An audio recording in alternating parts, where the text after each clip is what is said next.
चलो very good evening. Last class में देखो अपन कहाँ पे थे। अपन ने स्टार्ट किया था कलेक्शन ऑफ डेटा, तो जिसमें अपन ने देखा था कि what is primary data, secondary data. फिर हमने देखा डेटा हम कहाँ से कलेक्ट कर सकते हैं, प्राइमरी सोर्स, सेकेंडरी सोर्स। ठीक है। फिर अपन ने देखा था प्राइमरी सोर्सेज में हमारे पास क्या क्या है। सबसे पहले अपन ने स्टार्ट किया था डायरेक्ट पर्सनल इन्वेस्टिगेशन, एंड फिर अपन ने एक और देखा था इनडायरेक्ट ओरल इन्वेस्टिगेशन। ठीक है। डायरेक्ट पर्सनल इन्वेस्टिगेशन में हमने क्या देखा था कि जो इन्वेस्टिगेटर है वो खुद ही रिस्पोंडेंट से डेटा कलेक्ट करता है। एंड इनडायरेक्ट ओरल इन्वेस्टिगेशन में अपन ने क्या देखा था कि जो इन्वेस्टिगेटर है वो किसी थर्ड पर्सन के थ्रू, जिसको उस सब्जेक्ट मैटर के बारे में इंफॉर्मेशन है, उससे डेटा कलेक्ट करता है। And oral indirect oral investigation कौन यूज करता है? Generally police. ठीक है। आते हैं next is information from correspondents. तो यहाँ पे देखो क्या होता है, ये मेथड कौन यूज करता है? जनरली जिनको रेगुलर बेसिस पे इंफॉर्मेशन की जरूरत पड़ती है। ठीक है। एंड जनरली ये कौन यूज करता है? Newspapers, newspaper agencies. तो यहाँ पे देखो क्या दिया है, under this method local agents and और correspondents are appointed and trained to collect the information from the respondents। तो देखो हमने क्या किया, यहाँ पे लोकल एजेंट्स एंड कोरेस्पोंडेंट्स को अपॉइंट किया है एंड उनको ट्रेन किया है कि आप हमारे लिए एक पर्टिकुलर चीज से रिलेटेड रेगुलर बेसिस पे इंफॉर्मेशन कलेक्ट करो। ठीक है। एंड देखो आगे क्या दिया है, this method of collecting primary data is used when information at regular interval of time is to be collected from different places। हमें अलग अलग जोग्राफिकल लोकेशन से रेगुलर बेसिस पे इंफॉर्मेशन कलेक्ट करनी है, तो we will use this method. देखो क्या दिया है फिर, एजेंट्स और correspondents regularly collect the data in their jurisdiction and send them to the investigator. तो जो भी लोकल एजेंट्स हैं वो अपने अपने एरिया से रेगुलर बेसिस पे इंफॉर्मेशन कलेक्ट करके इन्वेस्टिगेटर को भेज देते हैं। This method is often adopted by the newspaper and periodicals for information about politics, business, prices, agriculture, industrial output, stock market, etc। ठीक है। अब देखते हैं सुटेबिलिटी ऑफ दिस मेथड। ये मेथड कहाँ पे यूजफुल है? तो देखो कहाँ पे है, अपने डेफिनेशन पढ़ा है तो वहीं से उसके मेरिट्स, डीमेरिट्स, सुटेबिलिटी सब आ जाते हैं। तो जहां पे हमें रेगुलर एंड कंटिन्यूअस इंफॉर्मेशन की जरूरत होती है वहां पे ये मेथड यूज होगा। when regular or and continuous information is required। second, when area of investigation is very large। when high degree of accuracy not required। ठीक है। तो जहां पे हमें high degree of accuracy required नहीं है, ठीक है, तो we can go with this method. आगे देखो क्या दिया है, merits of information collection, information from correspondents. तो इसके मेरिट्स क्या हैं? पहली वाइड वाइड कवरेज। ठीक है। वाइड कवरेज में देखो क्या दिया, this method is useful in situation where the area of investigation is very large and periodic information is to be collected from distant places। area of investigation is very large and हमें regular basis पे information चाहिए, तो वहां पे हमने वहां पे क्या किया, अपने अपने एजेंट्स अपॉइंट किया है, तो वो हमें रेगुलर बेसिस पे इंफॉर्मेशन प्रोवाइड करते हैं। फिर देखो नेक्स्ट दिया इकोनॉमी। तो इन्होंने लिख तो दिया इकोनॉमी, बट मैं बिल्कुल फेवर में नहीं हूँ। क्यों? क्योंकि हमने इतने सारे एजेंट्स को अपॉइंट किया है, ठीक है, तो हमारी कॉस्ट बढ़ जाती है। बट यहाँ पे ऐसा भी हो सकता है, जैसे हम डेटा किससे कलेक्ट कर रहे हैं, एक ऐसी एजेंसी जो उस पर्टिकुलर फील्ड में ही काम करता है। सपोज एक एरिया में एक पर्सन क्या करता है, स्पोर्ट्स से रिलेटेड इंफॉर्मेशन कवर करता है, एंड वो क्या कर रहा है, वही इंफॉर्मेशन अलग अलग लोगों को सेल कर रहा है। ठीक है। तो यहाँ पे अगर मैं उनसे डेटा कलेक्ट कर रहा हूँ तो यहाँ पे मेरी कॉस्ट कम होगी। बट अगर मैंने खुद ने किसी को अपॉइंट किया है तो उसको सैलरी देना मेरे लिए बहुत कॉस्टलियर हो जाता है। ठीक है। तो इन्होंने देखो यहाँ पे क्या दिया, it is very economical in terms of money and resources. क्यों? अगर ये बोलते हैं ये इकोनॉमिकल है, मतलब ये जो एजेंसीज हैं ये इनके पर्सनल एम्प्लॉइज नहीं है, means this may be individual employees, individual agencies who are working on any particular field. ठीक है। एंड वो उस फील्ड की इंफॉर्मेशन अलग अलग न्यूज़पेपर, अलग अलग टीवी वालों को सेल करते हैं। ठीक है। फिर देखो आगे क्या दिया है, suitable for special purpose. This method is suitable for some special purpose of investigation. ठीक है. नेक्स्ट ये भी मतलब थर्ड पॉइंट भी कोई काम का नहीं है. नेक्स्ट देखो हमें क्या दिया है, continuity. This is very important. It is very useful for collecting regular information. Means if we want to collect information on regular basis, अगर हमें कंटिन्यूअस बेसिस पे इंफॉर्मेशन कलेक्ट करना है तो this method is very useful. तो first and third point is important only. आगे देखो क्या दिया है फिर, demerits of information from correspondents. इसके डीमेरिट्स क्या है, lack of uniformity. Lack of uniformity means देखो यहाँ पे क्या दिया है, the information supplied by different correspondents often lacks homogeneity and hence not comparable. मतलब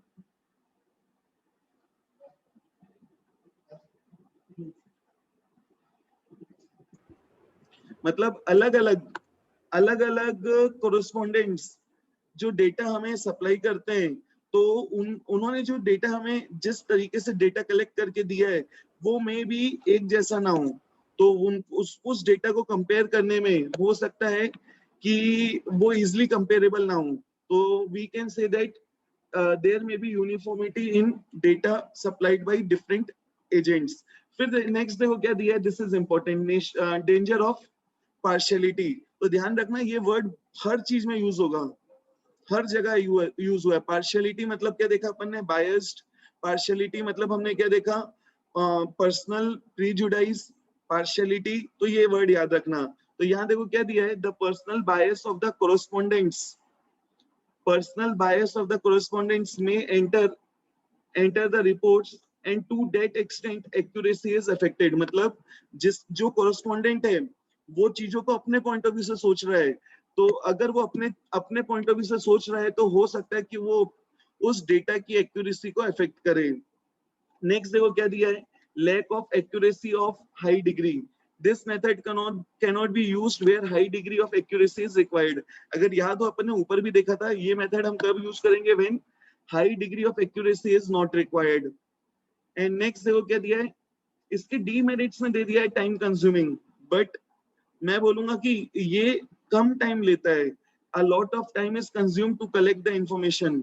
यहाँ पे जब रेगुलर बेसिस पे हमें इंफॉर्मेशन मिल रही है तो ये टाइम कंज्यूमिंग कैसे हो सकती है. ठीक है, तो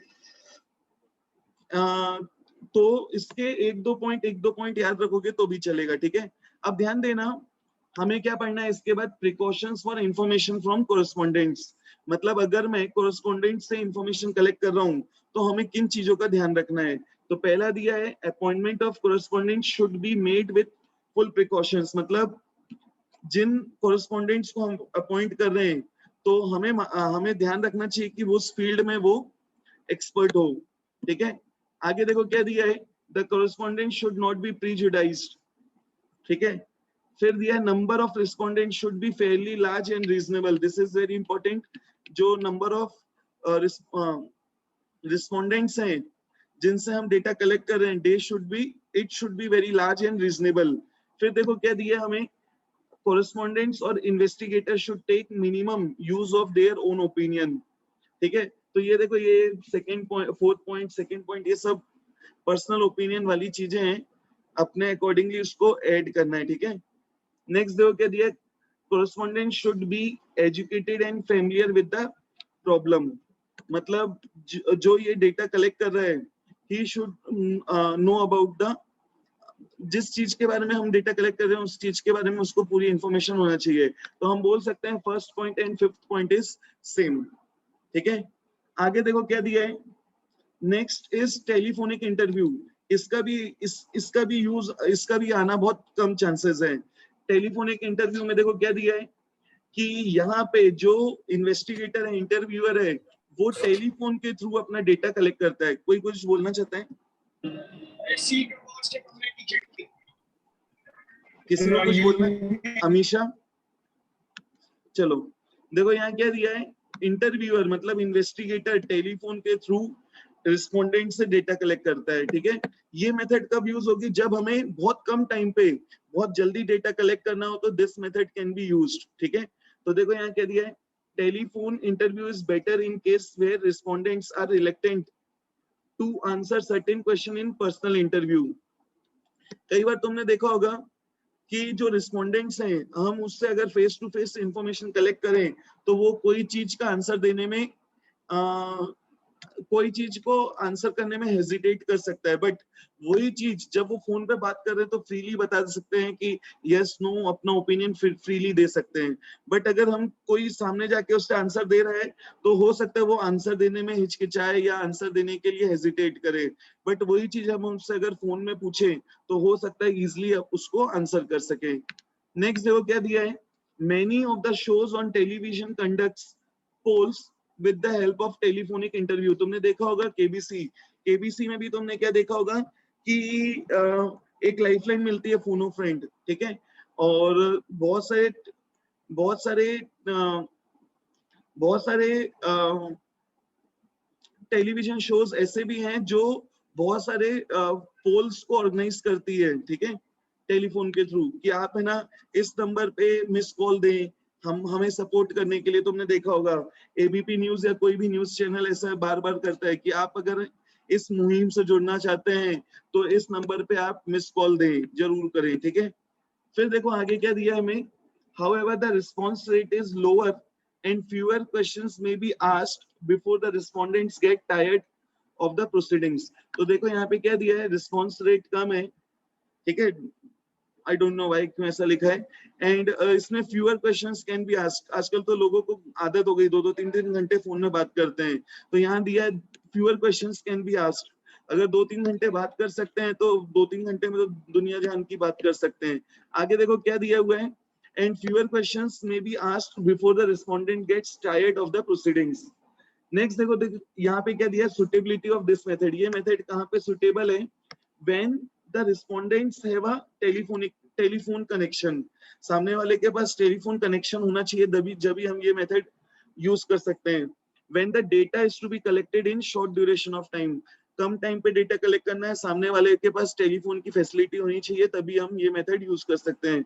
मेरिट्स देखो क्या दिया, wide coverage, this is very important. क्यों, और ये सबसे बिल्कुल सही पॉइंट दिया, वाइड कवरेज मतलब मैं जबलपुर में बैठ के अमेरिका में किसी भी पर्सन से इजिली इंफॉर्मेशन कलेक्ट कर सकता हूँ। इकोनॉमिकल भी है, ये भी बिल्कुल सही पॉइंट दिया है। क्यों इकोनॉमिकल, टेलीफोन कॉल्स कितने सस्ते हो गए, इंटरनेट कनेक्शन है आजकल तो व्हाट्सएप के थ्रू तो फ्री में हो जाता है, ठीक है। तो we can say that this method is cheaper as it requires less time, money and labour and clarity of doubt. ये भी बिल्कुल सही पॉइंट दिया है। क्यों, क्योंकि सामने वाले को अगर कोई डाउट है, अगर उसको क्वेश्चन समझ में नहीं आया तो मैं इजिली उसके जो भी डाउट्स है उसको क्लियर कर सकता हूँ, ठीक है। It is possible to assess the respondents, respondent को मैं असेस कर सकता हूँ बाय क्लैरिफाइंग द क्वेश्चन। कई बार सामने वाले को क्वेश्चन समझ में नहीं आया तो मैंने उसको इमीडिएटली उस क्वेश्चन को एक्सप्लेन कर दिया, ठीक है। तो इसके सभी पॉइंट बिल्कुल सही सही दिया है। फिर देखो क्या दिया है, demerits, limited uses. The disadvantage of this method is to access people, that this method is not possible for people who do not own telephones, ठीक है। तो ये उसका डीमेरिट हो गया। फिर नेक्स्ट ये भी पॉइंट बहुत इंपॉर्टेंट दिया है, वो क्या दिया है, विजुअल फीडबैक।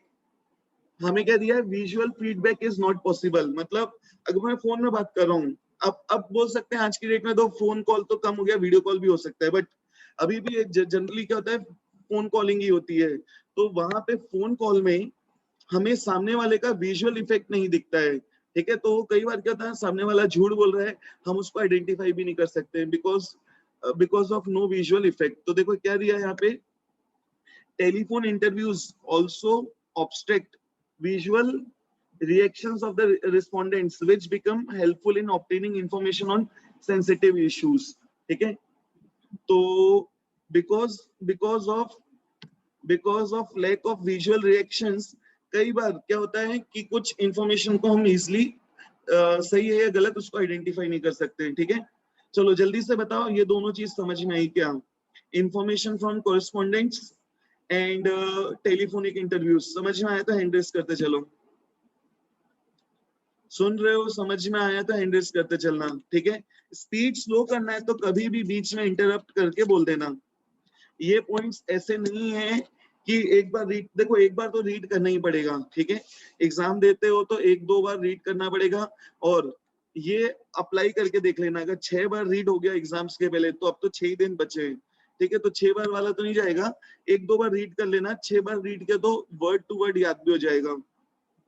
चलो आते हैं मेल्ड क्वेश्चनियर मेथड, ध्यान से सुनना, दिस इज वेरी इंपॉर्टेंट, इसके ऊपर ही क्वेश्चन आएगा, ठीक है, इसके ऊपर 100% क्वेश्चन आएगा। मेल्ड क्वेश्चनियर क्या होता है, देखो इसमें क्या करता है, जो इन्वेस्टिगेटर है वो एक क्वेश्चंस की लिस्ट बना लेता है, ठीक है, एंड उस क्वेश्चनियर को वो क्या करता है, रिस्पोंडेंट्स को भेज देता है, रिस्पोंडेंट्स उसमें अपना रिस्पॉन्स नोट करके वापस इंटरव्यूअर को, इन्वेस्टिगेटर को सेंड कर देता है। तो देखो यहाँ पे क्या दिया है, under this method investigator makes a questionnaire, questionnaire क्या है, अ लिस्ट ऑफ सर्टेन क्वेश्चंस जो हमें रिस्पोंडेंट से कलेक्ट करना है। आगे देखो क्या दिया है, pertaining to the field of investigation and send it to the respondents along with a covering letter to collect information from them, ठीक है, तो हमने क्या किया, एक लिस्ट ऑफ क्वेश्चंस बनाया एंड ये किसको भेज दिया, रिस्पोंडेंट से, to collect information from the respondents. आगे देखो क्या दिया है, आगे देखो हमें क्या दिया है, a questionnaire consist of a list of questions pertaining to the investigation. Questionnaire में क्या होता है, list of question particular pertaining to the investigation, blank spaces are left for writing answers। फिर देखो this is very important, second point यहाँ पे जो दिया है, usually a self addressed stamped envelope is enclosed for returning the questionnaire by post। ध्यान से सुनना, तुमने किसी को क्वेश्चनियर भेजा, ठीक है, एंड वो तुम्हें इसमें अपना आंसर, अपना जो भी रिस्पॉन्स है रिकॉर्ड करके देगा, एंड इसको भेजने का अगर खर्चा लग रहा है, ठीक है, अगर वो मुझे सेंड करेगा उसके लिए उसको पोस्ट करना पड़ेगा, पोस्ट करने के लिए पैसे देने पड़ेंगे, तो सामने वाला पागल नहीं कि पैसे देके तुमको इंफॉर्मेशन प्रोवाइड करेगा। इसीलिए जनरली जो इन्वेस्टिगेटर है वो क्या करता है, क्या भेजता है, सेल्फ एड्रेस्ड स्टैम्प्ड एनवेलप, मतलब आप इसमें इंफॉर्मेशन कलेक्ट करो, इंफॉर्मेशन रिकॉर्ड करो, आंसर्स को रिकॉर्ड करो एंड जाके सीधा पोस्ट बॉक्स में डाल दो, ठीक है, आपको उसके ऊपर कुछ अलग से पैसे देने की जरूरत नहीं है। तो ये जो मैंने क्वेश्चनियर भेजा है, तो इसमें हमारा खुद का एड्रेस भी लिखा होगा और स्टैम्प भी पहले से लगी होगी, तो सामने वाले को इसमें कुछ पे भी नहीं करना पड़ेगा, ठीक है। तो देखो क्या दिया, usually a self addressed stamped envelope is enclosed for returning the questionnaire by post। आगे देखो क्या दिया है, respondents are assured of the secrecy of the information supplied by them, मतलब हम रिस्पोंडेंट्स को एश्योरिटी देते हैं कि आपने जो इंफॉर्मेशन दी है उसको हम सीक्रेट रखेंगे। फिर this method is adopted by research workers and other officials and non official agencies. Generally ये कौन अडॉप्ट करता है, रिसर्च वर्कर्स, ठीक है, या कोई इंडस्ट्रियलिस्ट जो नया प्रोडक्ट लॉन्च करना चाहता है, ठीक है, तो this method is adopted by research workers, other official and non official agencies, ठीक है। अब देखो आजकल क्या होने लगा है, because of the wide spread connectivity of the internet, nowadays online surveys through short messaging service SMS have become popular, ठीक है। तो because of good telecommunication facilities आजकल जो भी क्वेश्चनियर है वो ऑनलाइन या एसएमएस के थ्रू होने लगा, ठीक है। चलो, एंड क्वेश्चनियर क्या होता है वो अभी अपन आगे देखेंगे।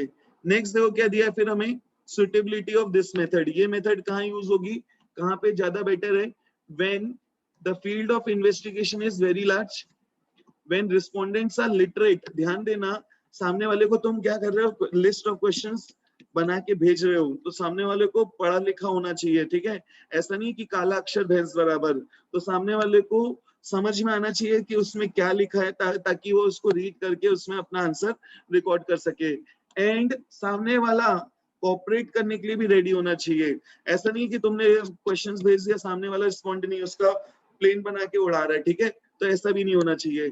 चलो फिर देखो क्या दिया है, merits of mailed questionnaire method. Merit क्या है, वाइड कवरेज, हम इजिली बहुत बड़े एरिया को भी कवर कर सकते हैं इसके थ्रू। फिर देखो नेक्स्ट दिया economy, this method is economical as it requires less time, money and labour, ठीक है। Originality, data are very much original because informants are directly involved in the collection of data, तो we can say that this information is more original, क्योंकि क्योंकि हमें directly information respondent से मिल रहा है। फिर free from bias, free, every question is interpreted by the respondents in his own way, hence it is free from personal bias of the investigator। ठीक है, ये इसके मेरिट्स में भी डाल दिया, आगे जाके डीमेरिट्स में भी मिल सकता है कि इसमें इन्वेस्टिगेटर का पर्सनल बायस नहीं है। ठीक है, क्योंकि यहाँ पे जो भी आंसर है वो कौन दे रहा है, रिस्पोंडेंट दे रहा है अपने पॉइंट ऑफ व्यू से, इन्वेस्टिगेटर का पर्सनल ओपिनियन जजमेंट उसमें इन्वॉल्व नहीं है। फिर सर दिस बायस इज मतलब ओपिनियन, बायस्ड, देखो ये सब वर्ड सिनोनिम्स हैं, biased, opinion, opinion of the जो भी रिस्पोंडेंट या इंटरव्यूअर दोनों के हो सकते हैं। एंड फिर इसमें अपन ने पार्शियलिटी वर्ड देखा था, एक पार्शियलिटी एंड प्रीजुडाइस, ये सब एक ही चीज है, जहां पे भी वर्ड आएगा ये सब एक ही चीज है। ठीक है, बन जाएगा। Yes sir. चलो, किसी को भी कोई चीज नहीं बन रही ना बीच में, बिल्कुल तुरंत इंटरप्ट करके पूछ सकते हो। मेंटेन सीक्रेसी, देखो क्या this method is suitable for sensitive questions and maintains the anonymity of the respondents. Means हमने ऊपर बताया था ना यहाँ पे कि हम एश्योरिटी देते हैं किसको, रिस्पोंडेंट्स को, that this information will be kept secret. ठीक है, तो यहाँ पे दिया है कि we maintain the secrecy of the information. आगे देखो क्या दिया है, डीमेरिट्स ऑफ मेल्ड क्वेश्चनियर। इसकी डीमेरिट्स क्या है, limited scope, this method is applicable only where respondents are educated. ठीक है, देखो हर चीज में मेरिट्स डीमेरिट्स, लोगों के ओपिनियन कुछ फेवर में कुछ अगेंस्ट में हो सकते हैं, तो यहाँ पे बोल दिया लिमिटेड स्कोप। किसी ने कुछ बोला अभी, चलो, लिमिटेड स्कोप मींस जहां पे लोग एजुकेटेड नहीं है तो उनको तो वो क्वेश्चनियर कोई मतलब का नहीं है। Less accuracy and precision, under this method accuracy of data can not be testified, मतलब सामने वाले ने आंसर सही दिया या गलत दिया उसको हम क्रॉस वेरीफाई नहीं कर सकते हैं। ठीक है, बट आगे हम देखेंगे हमें क्वेश्चंस ऐसे फ्रेम करना चाहिए ताकि हम इंफॉर्मेशन को क्रॉस वेरीफाई कर सके। बट यहाँ पे ये पॉइंट भी सही है कि सामने वाले ने आंसर सही दिया या गलत हम उसको टेस्ट नहीं कर सकते। जैसे मैंने पूछा तुम्हारे पास कितनी कार है, 1 2 3 4, ठीक है, अपने आप को बड़ा बनाने के लिए तुमने क्या बोल दिया, 4। ठीक है, अब मैं कैसे क्रॉस चेक करूं तुम्हारे पास 4 कार है। ठीक है, आगे देखो क्या दिया है, लैक ऑफ इंटरेस्ट, हो सकता है सामने वाले का इंटरेस्ट नहीं है। ठीक है, वो रेडी नहीं है या बिना मन से क्वेश्चनियर फिल कर रहा है, तो उसमें एक क्वेश्चन के चार आंसर्स थे, ए बी सी डी, तो वो भी गेम खेल रहा है। ठीक है, तुमने भेजा है एक में ए, दूसरे में बी, तीसरे में सी, चौथे में डी। ठीक है, कुछ भी आंसर रिकॉर्ड कर रहा है एंड पूछा कुछ, आंसर कुछ और दे रहा है। फिर तो उसमें हम बोल सकते हैं he is not interested in giving any response. Next दिया है चांसेस ऑफ मिस इंटरप्रिटेशन, हो सकता है मैं पूछना कुछ चाह रहा हूँ, वो आंसर कुछ अलग तरीके से इंटरप्रेट करके उसको आंसर कर रहा है। एंड टाइम कंज्यूमिंग, ऊपर बोला था बहुत कम टाइम लगता है, खुद ही अपनी बात में नहीं रहते हैं, यहाँ बोला टाइम कंज्यूमिंग। क्यों, सामने वाले के पास वो हम भेजेंगे, ठीक है, फिर वो आंसर रिकॉर्ड करेगा, फिर वो वापस हमें भेजेगा, तो इस मेथड में हमें बहुत टाइम लग सकता है। This process is time consuming particularly when information is to be obtained by post. अगर पोस्ट से हमें इंफॉर्मेशन कलेक्ट करना है तो it can be time consuming. ठीक है, तो ये बिल्कुल डीमेरिट सही है। फिर इसके पूरे पॉइंट्स बिल्कुल सही है। ठीक है, चलो प्रिकॉशंस, इस मेथड को यूज करते समय हमें क्या चीजों को ध्यान में रखना चाहिए। पहला है, देखो ध्यान से सुनना, दिस इज वेरी इंपॉर्टेंट। क्या दिया है, क्वेश्चनियर शुड बी सिंपल, मतलब जो मैंने क्वेश्चनियर बनाया है ये सिंपल होना चाहिए। ठीक है, ऐसे नहीं कि मैंने हजारों क्वेश्चन लिख के दे दिए। It should B short, simple होना चाहिए, शॉर्ट होना चाहिए, अट्रैक्टिव होना चाहिए। ठीक है, कई बार क्या होता है, तुमने क्वेश्चंस बहुत अच्छे फ्रेम किए बट तुमने उसको ऐसे पेपर में दिया या ऐसी राइटिंग में लिख के दिया कि सामने वाला देखने के लिए रेडी नहीं है। बट उसको तुम क्या करो, अच्छा डिजाइनर बना के दे दो, उसमें कुछ ऐसी डिजाइन या उसको ऐसा अट्रैक्टिव बनाओ कि सामने वाला उसको रीड करे। ठीक है, फिर देखो क्या दिया है, तुमने कई बार ऑब्जर्व किया होगा कि जो तुम लोग को ग्रीटिंग कार्ड्स मिलते हैं या तुम किसी को ग्रीटिंग कार्ड देते हो, ठीक है, तो उसमें मैटर उतना नहीं होता है बट पूरा मैटर तुम रीड करते हो बिकॉज वो पेपर एंड उसका डिजाइन इतना अट्रैक्टिव होता है। ठीक है, सेम चीज यहाँ दी हुई है। आगे देखो क्या दिया है, the question should not hurt the informants, question ऐसे नहीं होने चाहिए जिससे उसको, जो रिस्पोंडेंट है उसको बुरा लगे। And question should not be very personal. ठीक है, क्वेश्चन सामने वाले को हर्ट भी नहीं करे और वो ज्यादा पर्सनल भी नहीं होना चाहिए।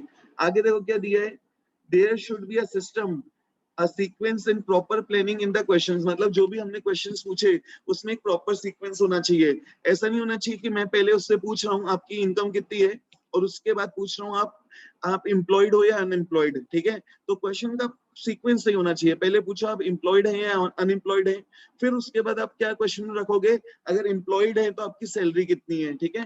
तो क्वेश्चन का सीक्वेंस सही होना चाहिए, प्रॉपर होना चाहिए, एंड जिस चीज से हम इन्वेस्टिगेशन करते हैं उससे रिलेटेड होना चाहिए। फिर देखो मैं ये क्वेश्चन क्यों पूछ रहा हूँ, it should be clearly defined, मैंने ये क्वेश्चनियर क्यों बनाया, उसका पर्पस क्लियरली वहां पे बताना जरूरी है। आगे देखो क्या दिया है, effort should be made to get information as early as possible, मतलब हमें कोशिश करनी चाहिए कि हमें ये इंफॉर्मेशन जल्दी से जल्दी मिल जाए, ठीक है। The questionnaire should be accompanied by questionnaire should be accompanied by self-addressed and stamped envelope, means questionnaire पे हमें self-addressed stamped envelope पे ये क्वेश्चनियर भेजना चाहिए ताकि सामने वाले को इंफॉर्मेशन सेंड करने के लिए अलग से कोई अमाउंट स्पेंड करना ना पड़े, ठीक है।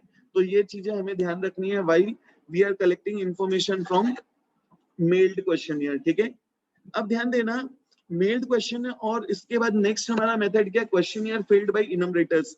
कई बार क्या होता है कुछ रिस्पोंडेंट्स कई रिस्पोंडेंट्स प्रॉपरली रिस्पॉन्स नहीं करते हैं, या या हमें उस डेटा में हम ये चाहते हैं कि डेटा में सामने वाला प्रॉपरली हर चीज रिकॉर्ड करे, या कई बार सामने वाला अनपढ़ है, तो वहां पे हमने क्या किया, हमने किसी इनमरेटर्स को असाइन कर दिया, वो हमने किसी इनमरेटर को या एजेंट को हमने अपॉइंट किया है। अब वो क्या जाएगा, वो खुद जाएगा ये क्वेश्चन लेके, एंड क्वेश्चंस पढ़ के सुनाएगा किसको, रिस्पोंडेंट को, और उसका जो भी आंसर होगा वो इनमरेटर एजेंट खुद रिकॉर्ड करेगा, ठीक है। तो ये और क्वेश्चनियर में यही डिफरेंस है। क्वेश्चनियर में क्या होता था मेल्ड क्वेश्चनियर में कि जो रिस्पोंडेंट है वो खुद ही क्वेश्चन रीड करता है, खुद ही उसको रिकॉर्ड करके भेजता है। एंड क्वेश्चनियर फिल्ड बाय इनमरेटर्स में क्या होता है, हम किसी पर्सन को अपॉइंट करते हैं, वो रिस्पोंडेंट्स के पास जाएगा एंड उसको क्वेश्चंस बताएगा, उसका जो भी आंसर होगा वो रिकॉर्ड करेगा, ठीक है। तो इसको हम बोलते हैं क्वेश्चनियर फिल्ड बाय इनमरेटर्स। देखो इसमें क्या होता है, under this method enumerator personally visits informants along with questionnaire, मतलब इनमरेटर एजेंट या इनमरेटर खुद जाता है रिस्पोंडेंट्स के पास, रिस्पोंडेंट का दूसरा नाम है informants, along with questionnaire, ask questions and note down their replies in questionnaire in their own language. The enumerator assists the informants to understand the true nature of question and fills up the schedule himself to avoid vague and ambitious reply. देखो यहाँ पे क्या हो रहा है, enumerator खुद ही जाके informant को help कर रहा है कि what is asked in that particular question, उसका जो भी आंसर है वो खुद ही रिकॉर्ड कर रहा है ताकि कोई हमें आलतू फालतू का रिप्लाई ना मिले, ठीक है। फिर देखो क्या दिया इसमें, in order to get reliable information enumerator should be tactful, well trained and unbiased and hard working, this is very important. देखो जो इनमरेटर है वो खुद जाके रिस्पोंडेंट से इंफॉर्मेशन कलेक्ट कर रहा है, तो वो टेक्टफुल होना चाहिए, मतलब उसको सामने वाले से बात निकलवानी आनी चाहिए, ठीक है। And he should be well trained, जो भी इनमरेटर है वेल ट्रेन्ड होना चाहिए, जैसे अपन ने डायरेक्ट पर्सनल इन्वेस्टिगेशन मेथड में देखा था। ही should B unbiased, hard working होना चाहिए, उसको उस जगह का कल्चर, उस जगह की लैंग्वेज के बारे में भी इंफॉर्मेशन होनी चाहिए, ठीक है। फिर देखो क्या दिया है, क्वेश्चनियर फिल्ड बाय द नहीं कहा था इतनी देर से, questionnaire filled by the investigator is known as schedule. ध्यान से सुनना, दिस इज इंपॉर्टेंट, 1 मार्क्स में आएगा, ठीक है, 1 मार्क्स में आ सकता है, बहुत इंपॉर्टेंट है। जो क्वेश्चनियर इन्वेस्टिगेटर खुद इनमरेटर खुद फिल करता है उसे हम क्या बोलते हैं, शेड्यूल, ठीक है। इन्वेस्टिगेटर या इनमरेटर क्वेश्चनियर लेके गया एंड खुद ही फिल कर रहा है तो उसको अपन क्या बोलेंगे, शेड्यूल, ठीक है। तो 1 मार्क्स के लिए ये इंपॉर्टेंट है, याद रखना, एमसीक्यूज में आएगा। तो देखो आगे क्या दिया है, there is no basic difference between questionnaire and a schedule. A questionnaire is filled by the respondent while schedule is filled by the investigator. ठीक है, इतना याद रखना. This method, suitability of this method देखो क्या दिया है, जहां पे हमारे पास एडिक्वेट फाइनेंस है. देखो हमें बहुत वाइड एरिया से इंफॉर्मेशन कलेक्ट करनी है, तो हमारे पास इसमें हमें बहुत पैसा भी लगेगा. तो क्योंकि हम एनमरेटर्स को अपॉइंट करेंगे जो जाके इंफॉर्मेशन कलेक्ट करेगा, तो यहाँ पे पैसा ज्यादा लगेगा. तो हमारे पास सफिशिएंट फंड्स होना चाहिए. And we should also have trained enumerators, ठीक है, to cover wide field and some significance is attached to the accuracy of the result obtained. मतलब जो हमें result चाहिए, ठीक है, तो and in that result we want there should be maximum accuracy. तो maximum accuracy होने के हमें maximum accuracy चाहिए, जिसके कारण we are appointing trained enumerators and who are very tactful. ठीक है, तो यहाँ पे हमें क्या हो गया, यहाँ पे हम बोल सकते हैं कि वी नीड मोर एक्यूरेसी. ठीक है, फिर देखो क्या दिया हमें, मेरिट्स में wide coverage. this technique of data collection can be used for collecting information from large number of people from vast area. Next, accurate and reliable information. Since investigator has a direct contact with the respondents, it is possible to get accurate and reliable information. फिर देखो क्या दिया, better response. ठीक है, सामने वाला अगर the presence of enumerator may induce the respondents in giving the information, so chances of non response is less. मतलब अगर respondent के सामने enumerator खुद है, तो यहाँ पे हो सकता है, यहाँ पे ये जो respondent है हो सकता है better तरीके से respond करे. ठीक है, फिर देखो क्या दिया, लिमिटेड चांस ऑफ पार्शियलिटी. ठीक है, फिर पार्शियलिटी डाल दिया इसमें भी. There is limited possibility of partiality और बायस्ड इंफॉर्मेशन. ठीक है, तो यहाँ पे बायस्ड इंफॉर्मेशन के चांसेस कम होते हैं. कई बार क्या होता है, सामने वाले को जैसे इंफॉर्मेशन कोई क्वेश्चन समझ में नहीं आया, ठीक है, जो रिस्पोंडेंट है उसको क्वेश्चन समझ में नहीं आया, तो जो इनमरेटर है वो एक्सप्लेन कर देता है. एंड इनमरेटर आंसर किसको कर रहा है, रिस्पोंडेंट आंसर किसको कर रहा है, इनमरेटर को. तो अगर रिस्पोंडेंट को लग रहा है कि वो आंसर सही नहीं है, तो वो उससे करेक्ट आंसर वापस पूछ सकता है. ठीक है, एंड लास्ट देखो क्या दिया, use of useful in case of illiterate respondent. This is very important. मतलब जहां पे रिस्पोंडेंट इलिटरेट है, ठीक है, जहां पे काला अक्षर भैंस बराबर, तो वहां पे ये मेथड ज्यादा काम करेगी. क्यों, सामने वाले को मैं क्वेश्चन पढ़ के सुनाऊंगा, वो अपना आंसर देगा, मैं उसको रिकॉर्ड कर लूंगा. ठीक है, तो जहां पे इलिटरेट रिस्पोंडेंट्स हैं, वहां पे भी ये मेथड काम आ सकती है. अब देखते हैं डीमेरिट्स. डीमेरिट्स में देखो, हमें इनमरेटर्स अपॉइंट करना पड़ेगा, उनको सैलरी देना पड़ेगा. It will take more time, it will be more expensive. This method is very expensive. Expenditure on training, remuneration, conveyance are to be borne by the investigator or agency collecting the data. Next देखो क्या दिया, time consuming. This costly है, तो time consuming होगा तो ही costly होता है. This method is more time consuming as compared to other methods. Partiality, देखो ऊपर बोला है कि partiality के chances कम है. ठीक है, अपनी बात पे नहीं रहते हैं लोग. देखो क्या दिया है, inefficiency on the part of enumerators. देखो किसी चीज को भी अपने पॉइंट से सही गलत बोलना सबके पास आना चाहिए, तुमको भी आना चाहिए. Inefficiency on the part of enumerators, मतलब जो इनमरेटर है वो इतना टेक्टफुल नहीं है, स्किलफुल नहीं है. तो ऊपर तो हमने बोला था कि हमें टेक्टफुल स्किलफुल पर्सन को अपॉइंट करना चाहिए. coupled with personal bias may adversely affect the result of the inquiry. Means एक तो enumerator inefficient है, second चीज he is also using his personal bias, so we can say that it may give adverse effect. फिर दिया inability of the enumerators. If the investigator are negligent, ठीक है, irresponsible है and not properly trained, the result of investigation are likely to be misleading. ठीक है, precautions क्या लेना है हमें ये मेथड यूज करते समय, ध्यान से सुनना. Enumerator should be the person of high integrity and properly trained to use statistical tools. देखो क्या दिया है,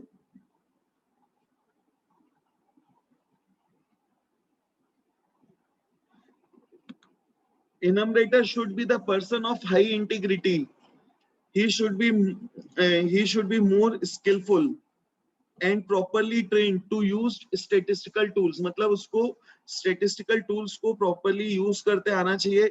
He should have the complete knowledge of the knowledge of the inquiry under जो भी हम investigation में है. ठीक है. नेक्स्ट देखो क्या दिया, enumerator should be polite. Investigator polite होना चाहिए, टेक्टफुल होना चाहिए, लेबोरियस होना चाहिए, ऑनेस्ट होना चाहिए टू हिज असाइन्ड वर्क.